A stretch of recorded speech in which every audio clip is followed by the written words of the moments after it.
Donc maintenant, on va vous poser une question. Alors, pensez-vous avoir déjà atteint les limites de votre organisme ou penses-tu encore les repousser? Non, nous, chez les sprinters, moi j'ai 24 ans aujourd'hui, on voit de plus en plus de sprinters qui vont jusqu'à 30 ans, voire un petit peu plus, et qui font leur meilleure performance aux alentours même des 30 ans. C'est une chose qui a énormément changé en fait, notamment dans le monde de la natation, c'est-à-dire qu'avant un sprinter, c'était juste en gros pour simplifier une brute épaisse, tu veux, ça a énormément de force et tu faisais pas super attention à la technique. Et aujourd'hui l'évolution avec les combinaisons, ça a été de trouver ce rapport poids-puissance, donc être puissant mais pas trop lourd. Et du coup la technique a pris une part à part entière là-dedans. Donc je dirais que physiologiquement je me sens capable de progresser encore, mais ce qui aujourd'hui fait la différence, je pense que physiologiquement on est tous à peu près aussi forts. Maintenant ce qui fait la différence c'est l'intelligence de la course et ce placement technique, c'est-à-dire que dans l'eau il faut que tu essaies de limiter les résistances à l'avancement possible, avoir le corps le plus à l'horizontale possible et essayer de tout le temps te propulser vers l'avant. Donc la technique c'est devenu très très important et physiologiquement je pense que une carrière c'est très long, quoi. Il y a des années où tu fais pas de bonnes performances et pourtant physiologiquement à l'entraînement tu passes des caps.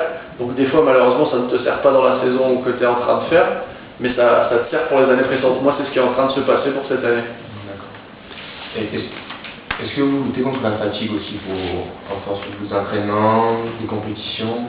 Ouais, bien sûr, c'est ce que je te disais un peu tout à l'heure, c'est là en fait le côté le plus délicat, c'est-à-dire que il faut que tu apprennes à te connaître, ça vient au fur et à mesure des années, il y a des méthodes de travail qui te conviennent selon tes qualités physiologiques, et ça il faut les trouver, donc c'est-à-dire que comme je te disais, il y a des périodes où il faut travailler dur, tu sais que tu es très fatigué, c'est là où il faut t'accrocher mentalement pour passer des caps physiologiques, ce qui te fait progresser.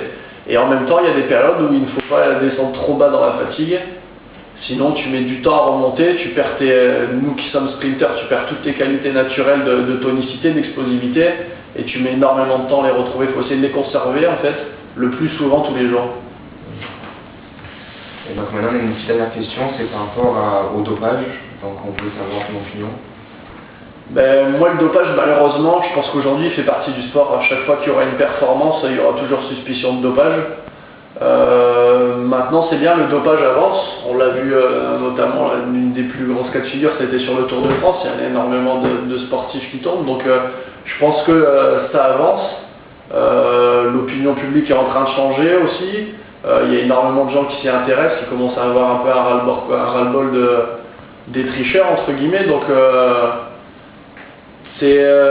moi je suis tout à fait contre, bien entendu. Maintenant malheureusement ça fait partie de notre sport et moi je l'ai déjà ressenti et tu le ressens toujours au bord des grosses compétitions.